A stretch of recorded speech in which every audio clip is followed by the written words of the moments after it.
Olá pessoal, tudo bom com vocês? Bom, estamos aqui para mais um ATPC formativo de Ciências Humanas. Como combinado, a gente acaba passando por assuntos que permeiam a filosofia e a sociologia. Como vocês já sabem, mas vale a pena reiterar, minha formação é em filosofia, eu sou PCNP de filosofia e responsável por tentar ajudar aí nas demandas de sociologia.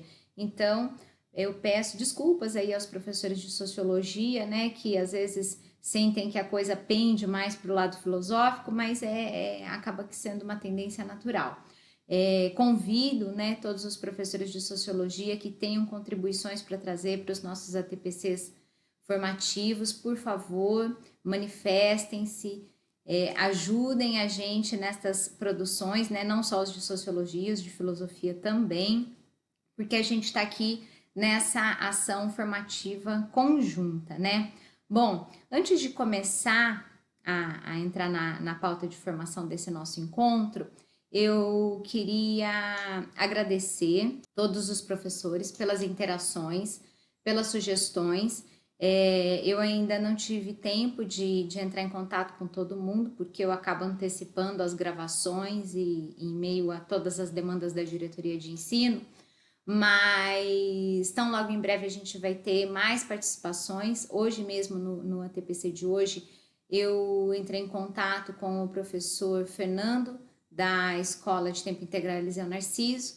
Ele vai fazer uma fala, uma participação aqui nessa nossa formação. E eu quero o tempo todo ter essa interação com vocês, né? Essa participação dos professores, ela é muito enriquecedora, é muito importante. Então, logo mais nas próximas formações a gente vai ter mais participações e quem tiver afim, né, fica o convite aí para participar das formações. É válido lembrar que a gente tem o caminho de interação, então só vou resgatar com vocês esses dois caminhos e aí a gente já entra na nossa pauta formativa, combinado? Como de costume, tá aí nosso QR Code e o link para interação. Vocês, por favor, participem, manda sugestão, críticas, ideias, boas práticas. Por favor, pessoal, porque esse é o caminho de diálogo que a gente acaba tendo, né? O chat também está aberto e eu acho que a gente precisa ter esse diálogo, né? Nem que for para mandar um e aí, Érica, beleza? Próxima ideia, pode ser tal coisa, eu acho que é muito válido. Então, para emendar no assunto, o convite está aí, pessoal, está sempre aberto o convite.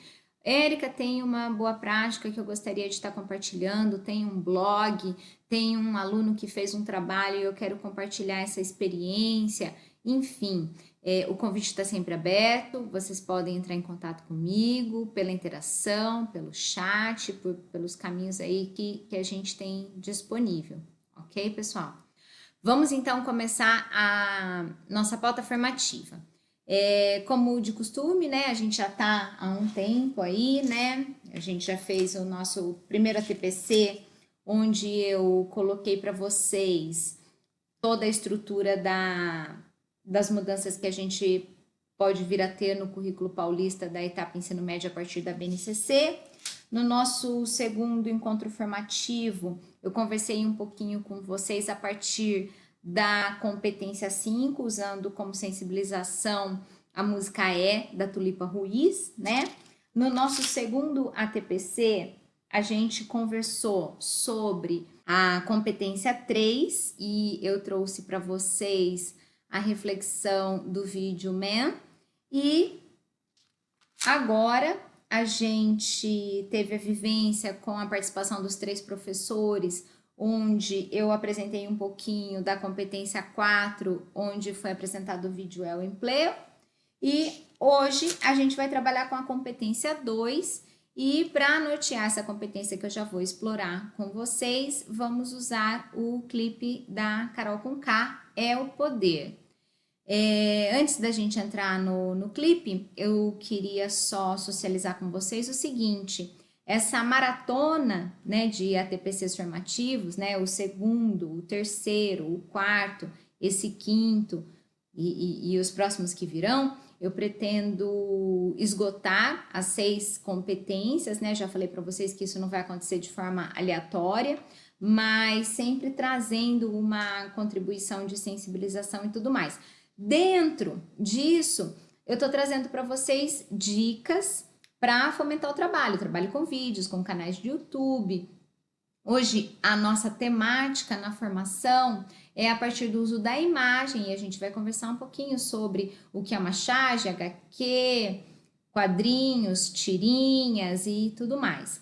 Então, é esse o caminho para depois a gente ir para os próximos pontos. Estou pensando em música, o PCA Paulinho sugeriu música. Paulinho, já estou pensando aqui como é que a gente vai articular isso, né? Porque eu acabo trazendo as músicas na sensibilização, mas a música ela pode vir ao encontro de muitas questões aí do trabalho. Bom, chega de conversa, vamos ouvir a Carol com K.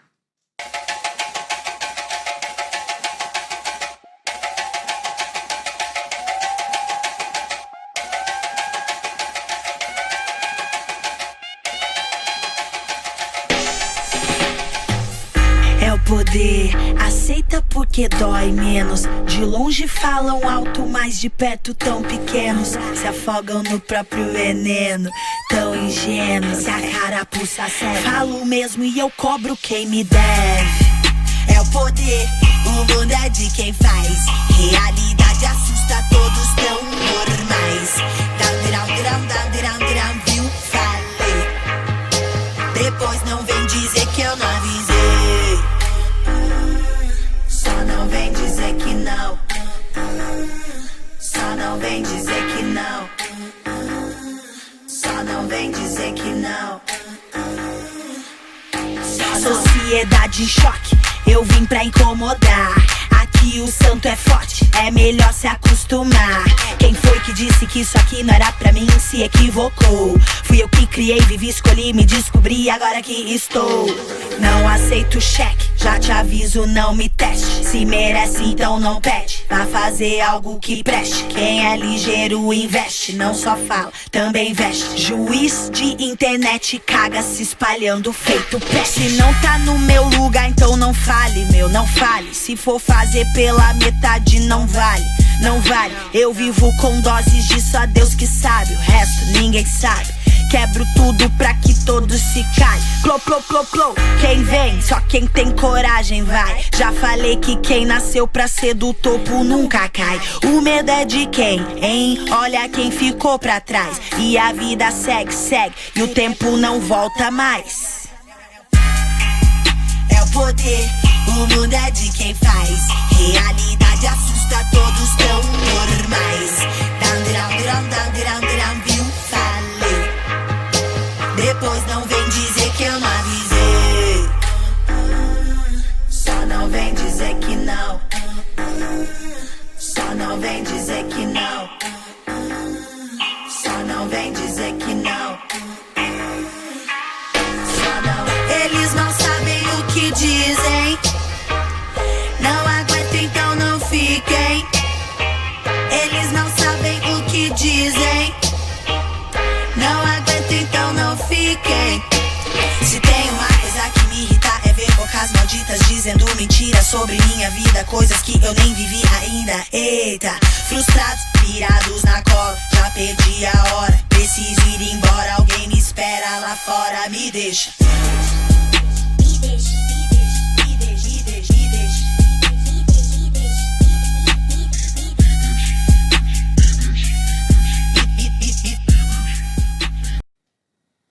Bom, então vimos o videoclipe da Carol com K, é o poder, e aí eu chego aqui na BNCC, na competência específica 2, que trata da seguinte questão: analisar a formação de territórios e fronteiras em diferentes tempos e espaços, mediante a compreensão das relações de poder que determinam as eu sempre enrolo para falar essa palavra, gente, territorialidades e o papel geopolítico dos Estados e nações. Bom, o vídeo da Carol, ele fala de muitas questões do lugar que a Carol ocupa na sociedade, né? Ela é uma mulher, ela é negra, ela traz ali na representação das imagens uma conotação que faz a gente pensar, né? Africanidades, religiosidades e tudo mais, né? Então, a gente passa por todos esses campos aí, e aí traz uma série de provocações para a gente pensar nesses territórios, nesses espaços, nesses tempos e nestas relações de poder, né? A hora que ela fala, né, do juiz de internet que vai julgando tudo e colocando todas as suas opiniões, e em meio a tudo isso vem toda uma reflexão de preconceito por trás, né? Bom, enfim, o vídeo traz muitas possibilidades de trabalho e eu escolhi ele para representar essa nossa competência.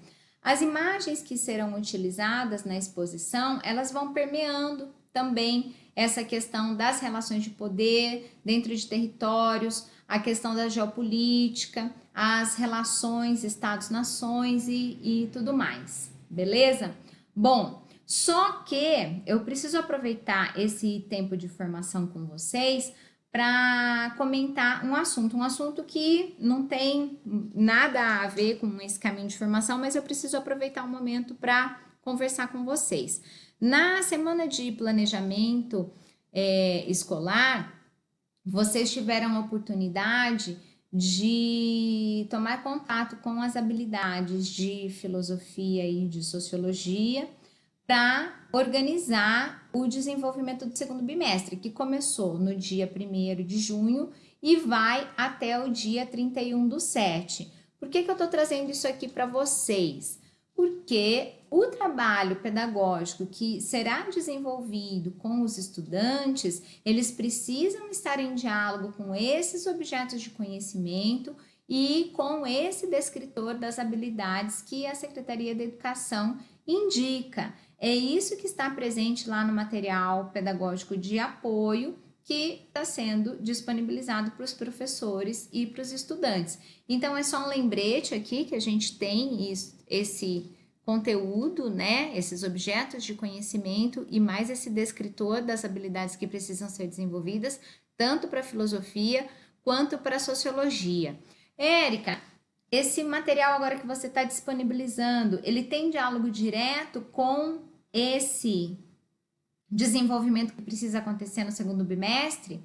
De forma direta, pessoal, não tem. Mas se vocês navegarem pelos sites que eu vou indicar para vocês, eu tenho certeza que vocês vão encontrar material tanto para filosofia quanto para sociologia para levar na elaboração destas aulas, tá? A ideia é sempre essa, é trazer para vocês muitos recursos pedagógicos para vocês montarem as aulas e construírem o caminho formativo com os estudantes, beleza? Bom, o que está em jogo aqui, né? Está em jogo a gente conversar um pouquinho sobre linguagem verbal, não verbal e mista. Nossa, e agora? Por que a Érica está falando isso, né? Isso daí tem a ver o quê com filosofia e sociologia?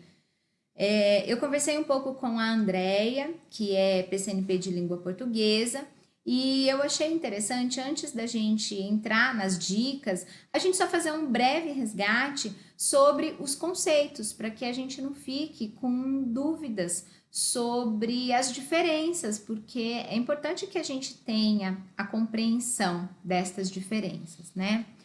E eu, a hora que estava montando tudo isso, lembrei desta frase, né? Uma imagem vale mais que 1000 palavras. Então, muitas vezes a gente fica, né, procurando uma maneira de dizer alguma coisa e de repente uma imagem já retrata aquilo. E o trabalho com imagem na sala de aula, né, seja à distância ou pessoalmente, o que a gente não está vivendo agora, ela é muito rica e a gente precisa se apropriar cada vez mais disso, utilizando toda a riqueza mesmo do trabalho desenvolvido com o uso de imagem. Mais para frente, no final da TPC, o Fernando vai explorar um pouco mais isso com vocês. Bom, primeiro assunto que eu trago aqui é o conceito de charge. A gente está cansado de saber que a charge ela é carregada de opinião, ela está num quadro único, né? Um texto num quadro único, eu tenho lá uma mensagem que é passada, e ali a gente pode ter o verbal e o não verbal junto, ou só o não verbal, enfim, né? É bem diverso isso. Ela faz críticas sarcásticas dos acontecimentos atuais. Então, a charge, diferente do cartoon, ela vai tratar de coisas atuais, coisas que estão acontecendo agora, né? Ela vai fazer essa crítica, ela vai satirizar exatamente um acontecimento do momento, diferente do cartoon, que pode ser um desenho atemporal, que eu leio e eu não preciso fazer as inferências do momento para fazer a compreensão. Então, a charge ela vai provocar as reflexões sobre as atualidades de conhecimento público. Geralmente, ela vai atuar na esfera política e ela busca demonstrar uma indignação e uma insatisfação com o que está acontecendo. Então, ela vem para provocar pensamento e fazer a gente, né, se incomodar com aquilo e tentar entender aquele cenário melhor. Quase sempre utiliza a caricatura para delinear os personagens envolvidos, né? A gente vê aquelas personas bem caricatas, a gente vai ver isso aí em alguns exemplos que eu trouxe para vocês. E a sua presença nos jornais, ela vai estar presente lá no campo de opinião, porque é a característica desse texto, né? Bom, vamos para o próximo. Tirinhas e quadrinhos, né? Muitas vezes a gente encontra a descrição tirinhas, depois a gente encontra o conceito quadrinhos. Na verdade, os dois possuem características muito próximas, diferente da história em quadrinhos, que traz pra gente um outro movimento. Bom, é o seguinte, nas tirinhas e nos quadrinhos, a gente tem uma sequência de cenas, uma sequência curta, rápida de cenas, né? A gente tem um início, meio e fim, contado de uma forma, assim, bem sintética, e geralmente ela faz crítica aos valores sociais, mas não é obrigatório. Tem tirinhas e quadrinhos que simplesmente traz uma história curtinha lá e não necessariamente está esboçando alguma crítica, tá? Ela é publicada com uma certa regularidade, elas costumam ser utilizadas em avaliações, em exames vestibulares, vou trazer um exemplo também para vocês. O autor, ele tem que ser bem sintético para que ele consiga o máximo do conteúdo em pouco espaço, né? Geralmente são 3, 4 quadros onde a história precisa ser contada, né? E as tirinhas e os quadrinhos, elas costumam aparecer em outras partes do jornal. Então, elas vão aparecer lá no entretenimento, na cultura, né? Nesses outros espaços, diferente da charge. Já as HQs, pessoal, as HQs elas são um pouco mais elaboradas, né? É um tipo de arte, uma riqueza, uma beleza que a história em quadrinho tem, que é uma coisa pontual, ímpar de cada artista, e ela vai misturando o texto e o desenho de uma maneira única. E um exemplo clássico disso é o gibi. A diversidade de formatos das histórias e de personagens de HQs é enorme. Bom, a molecada sabe disso, né? Quem gosta, coleciona, é viciado. As bancas de revistas, elas refletem bem essa realidade, pois é nelas que nós podemos encontrar todo tipo de publicação com história em quadrinho de vários lugares do mundo. Existe uma diferença entre a história em quadrinhos e a tira de quadrinhos, né?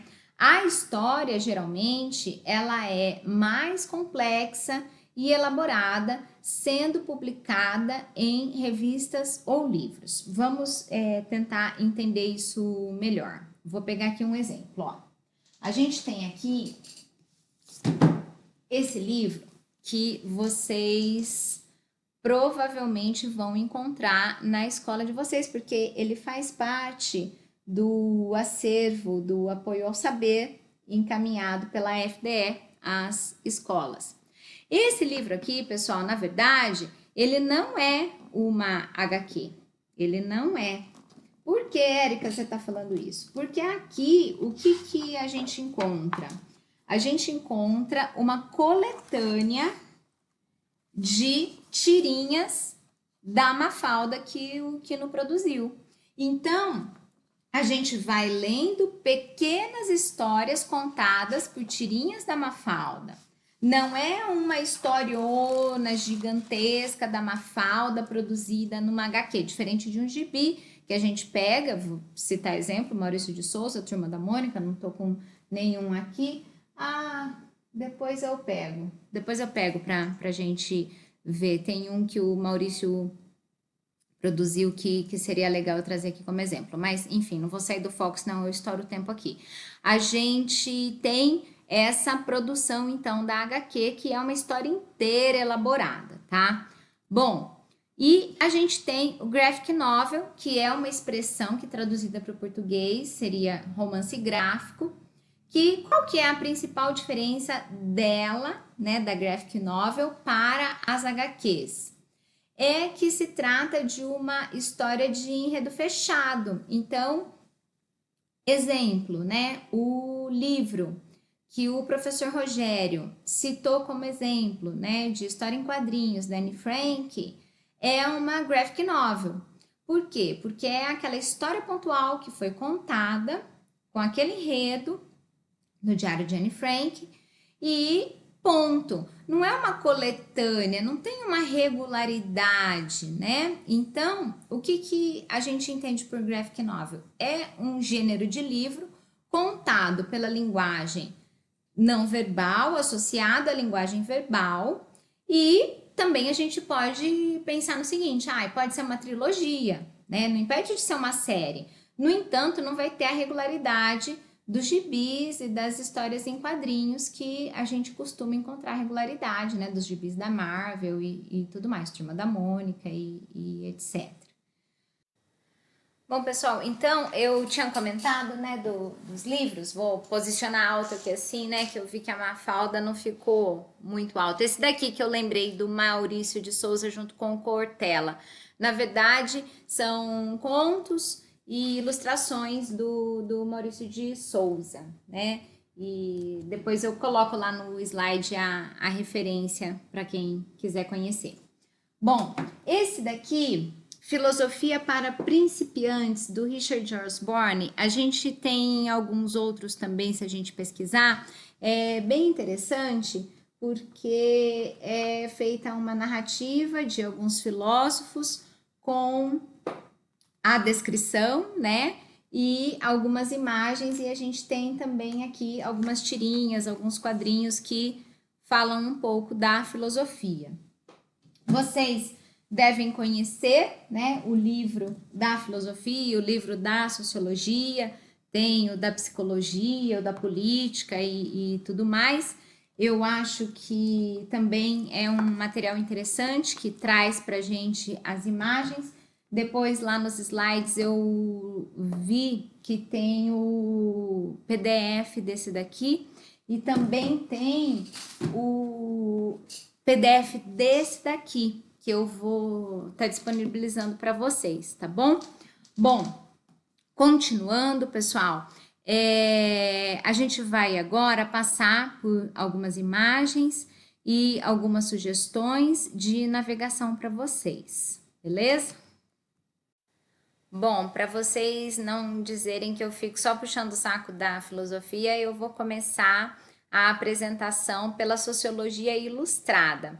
Navegando em busca de imagens, eu encontrei esse caminho. O pessoal também está lançando agora um canal no YouTube e são ilustrações muito interessantes, e aí eu trouxe para que o pessoal de sociologia ficasse um pouquinho mais feliz comigo, né?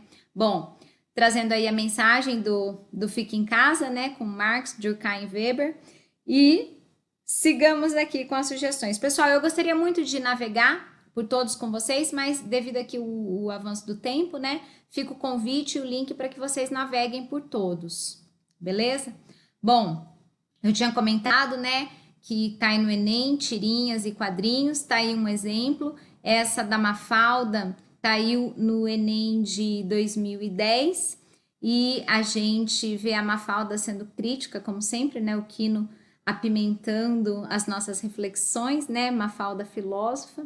Viemos nos vacinar contra o despotismo e depois tem toda lá a questão do Enem, se vocês quiserem acessar também, já deixei a fonte aí, e o site do Quino, e fora o que o Google nos proporciona sobre Mafalda, né?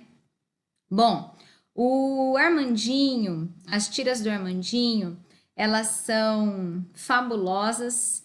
Eu acredito que a gente precisa explorar muito isso com os estudantes em sala de aula. E eu trouxe essa para fazer, né, a conexão, tanto da Mafalda quanto essa, já fazendo a conexão com as reflexões de poder que estão lá na competência apresentada. Vou apresentar meu trabalho sobre drogas. Escolhi a que mais vicia e mais causa danos à sociedade: o poder. Tem também um sábado qualquer, né, pessoal? Muitos personagens. Eu trouxe aqui a parte do Lennon, um diálogo dele, e eu acredito que navegar por um sábado qualquer, além de ser uma busca, né, pedagógica para encontrar material para elaborar as aulas, a gente acaba se divertindo muito. Então vamos lá ao diálogo. Imagine não existir países, não é difícil de fazer nada pelo que matar ou morrer, e sem, que tal? E sem religião também. Isso, então, para a gente pensar um pouco, né, nessas relações. O Duque, pessoal, tem aí os caminhos para vocês encontrarem material do Duque. Essa é uma charge que a gente viu muito, né, e a gente acaba utilizando bastante ela para refletir sobre as questões de pobreza e de poder, né? Que absurdo, as pessoas pegando comida do lixo lá na Venezuela. Chocada. Só lá na Venezuela, né, gente, que tem esses problemas aí acontecendo. A gente também tem a Laerte, e o site da Laerte é o Manual do Minotauro, mas a gente também encontra as publicações da Laerte no Facebook, no Twitter, e é muito convidativo também olhar para o material produzido pela Laerte, né? Fabulosa essa persona, né? A Laerte é uma figura. Aqui está a sua dose de poder, senhor. Obrigado. Por equívoco, temos entregado em seu endereço o poder destinado a outras pessoas. Poderia devolver? Poderia, né? Olha lá, pra gente ficar aí pensando. Angeli também tem aí alguns caminhos para acessar o material das obras do Angeli. E aqui a gente tem uma reflexão mais atual impossível, né? A análise ali de Dois Poderosos, e agora vai saber o que é esquerda e o que é direita, e esse monstro do poder aí aparecendo, né? Bom, a última delas que eu trago aqui como convite para a gente navegar e explorar é o site do Sofressor, que é do professor Fernando, que, como eu já havia comentado com vocês no início dessa formação, vai encerrar o nosso ATPC formativo de hoje fazendo uma fala muito bem elaborada sobre a reflexão filosófica acerca do uso da imagem, né? Ele diz que foi uma coisa muito simplista. Eu agradeço, Fernando, pela disposição, porque ficou muito boa a exploração que você trouxe pra gente. E aí, então, aqui está a tirinha lá do Sofressor, onde o morto tá lá, né, publicando e dialogando. Internautas, como vocês podem ver, eu tô vivo. Se falarem o contrário é fake news. Agora vou para o grupo da antivacina. Bom, pessoal, é isso. Eu já vou aproveitar para me despedir. Vou passar a palavra para o professor Fernando e ele encerra o nosso ATPC formativo. Até a próxima. Olá a todos. Meu nome é Fernando. Sou professor de filosofia da Escola Eliseu Narciso, que atualmente é ensino integral. Eu estou aqui a convite da Érica Frau. Ela gentilmente me convidou para partilhar com vocês algumas experiências minhas. Deixar bem claro que é uma partilha, não há a mínima pretensão de ser uma verdade, ser uma imposição, etc. e tal. É apenas uma partilha de experiências. E essas experiências são baseadas em 3 aspectos das minhas vivências enquanto profissional, enquanto pessoa. A primeira delas é que meu campo de pesquisa é imagem. A segunda é que ela sabe, né, a Érica, que eu trabalho muito com imagem na sala de aula, que é uma prática muito comum minha, por isso ela me chamou. E por fim, né, antes, né, eu trabalho com imagem, com foto, pintura, filmes, trailers, videoclipes, história em quadrinho, mangá, tirinha, cartoon, charge, tudo do campo da imagem é muito utilizado por mim. E em terceiro lugar, eu sou desenhista também, né? Sou autor das tiras do Sofressor, que atualmente eu posto nas redes sociais, né? Principalmente Facebook, Instagram, e eu também tenho o meu site, o www.sofressor.com.br, e estou lançando um livro do Sofressor, depois de alguns anos de quadrinhos e tal, agora é a hora de lançá-lo. Bem, vou recapitular. Utilizar as imagens em sala de aula, eu digo que é tentar unir corpos estranhos. Alguém pode falar, nossa, corpos, né? Corpos ou campos estranhos, né? Eu uso muito esses 2 termos. E essa união de campos ou corpos estranhos é uma união de campos e corpos problemáticos, estranhos, uns aos outros. Ou seja, é a gente unir imagem, que é um universo, educação, que é outro universo, e filosofia também, que é um universo totalmente diferente dos outros 2. Eu digo filosofia no meu caso porque é o que eu leciono. E por que eu digo assim, né? A união de 3 universos ou corpos estranhos, né? E problemáticos. Porque se a gente for parar para pensar, a imagem é um campo de estudo que envolve diversas problemáticas. Por exemplo, como definir a imagem? O que é uma imagem artística?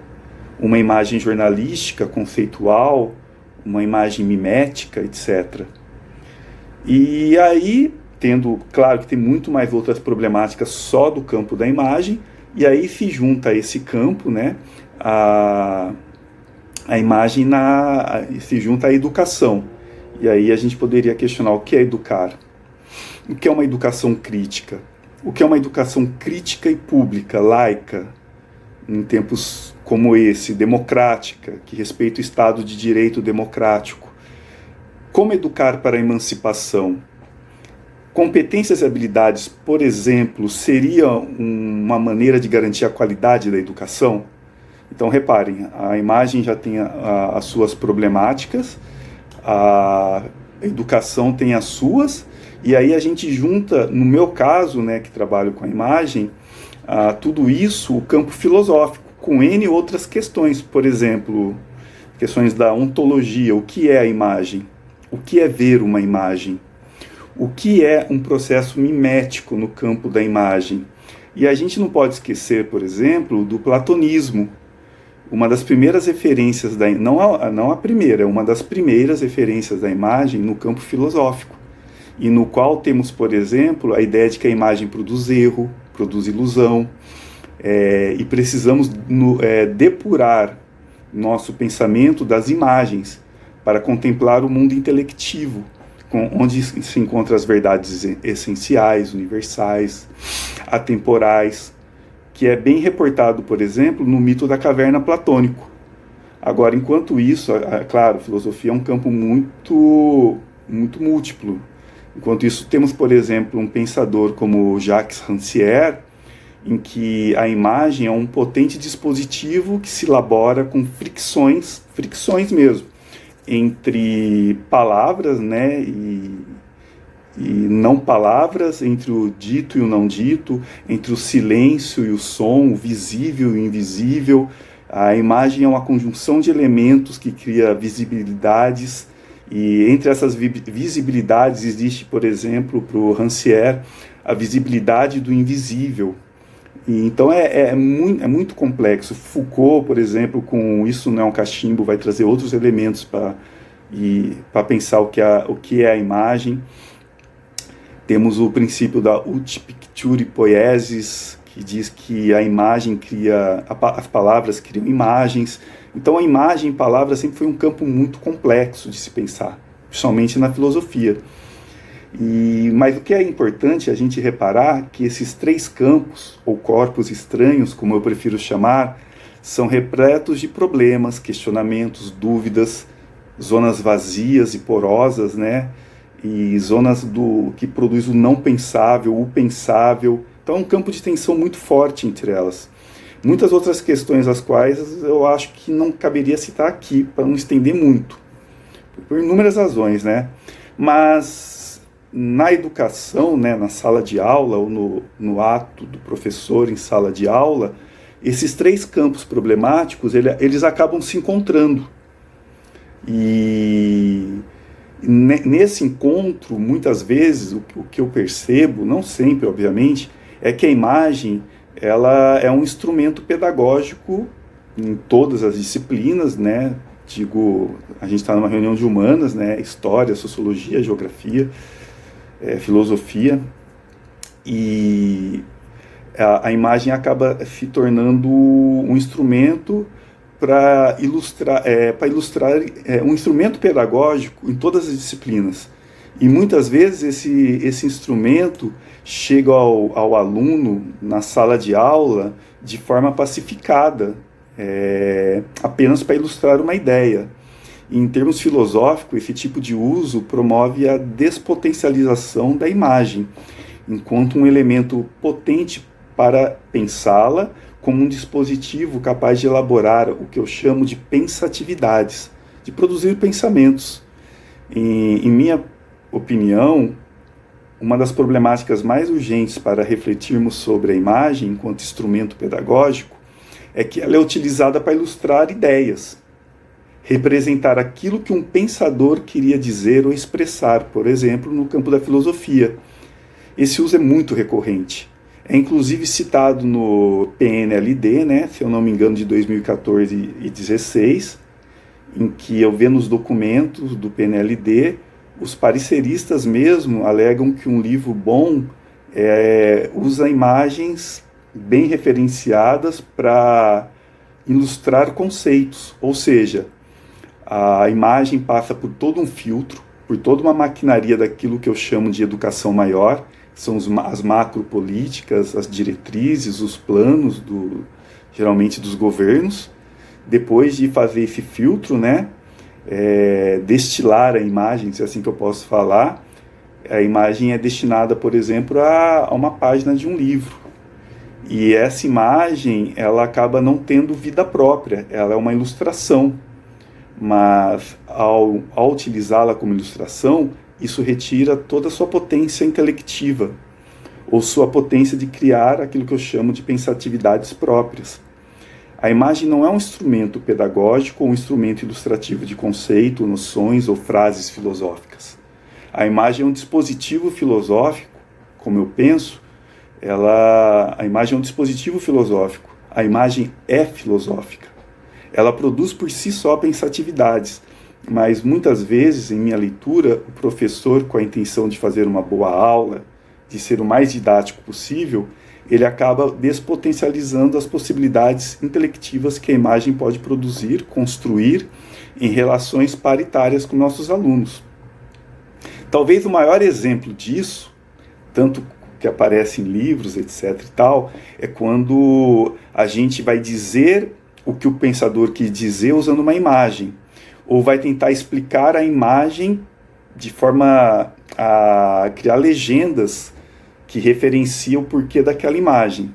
Mas acho que um grande exemplo de tudo isso seria, por exemplo, no campo da filosofia, que é o meu, né, e para mim é mais fácil de elaborar, quando a gente vê a imagem da escola de Atenas, que geralmente aparece em todos os livros de filosofia, né, e nos livros a pintura ela é retirada da sua gama polissêmica de produção de pensamentos e pensatividades, e o que vemos é que ela se torna a utilização dela, do afresco, para ilustrar o pensamento filosófico platônico, né, Platão apontando para cima, e o pensamento filosófico aristotélico, que está com a palma da mão apontando para baixo. Se tira tudo da imagem para transformá-la apenas num exemplo de duas correntes de pensamentos filosóficas. A imagem acaba estando ali apenas para servir pedagogicamente como uma mera ilustração. E essa ilustração é despotencializada, porque passa por leis, por pareceres, orientações curriculares, por jogos políticos, por todo um campo de exigências, por exemplo, do PNLD. Tudo isso elimina as possíveis zonas de tensão entre imagem, filosofia, educação e política também, que a imagem é bem jungida com a questão política, para mostrar em algumas páginas uma imagem pacificada, confortável, para elaborar processos ilustrativos ou representativos. A imagem só existe, nesses casos, para ser um exemplo de algo que não é ela, que não está nela, né? Então cria-se uma relação dissimétrica, hierarquizada. Ela está subjugada a princípios didáticos, muitas vezes princípios filosóficos, mas que, por subjugá-la, é muito questionável o teor filosófico dela, aos quais muitas vezes nem sequer foi pensado em quais são os princípios e fundamentos para elaborar aquela produção pedagógica. E com isso também cria-se um campo de questionamento muito grande. O que é uma imagem de uso filosófico? O que é uma imagem de uso pedagógico? Alguma imagem é criada para ser apenas de uso pedagógico ou filosófico?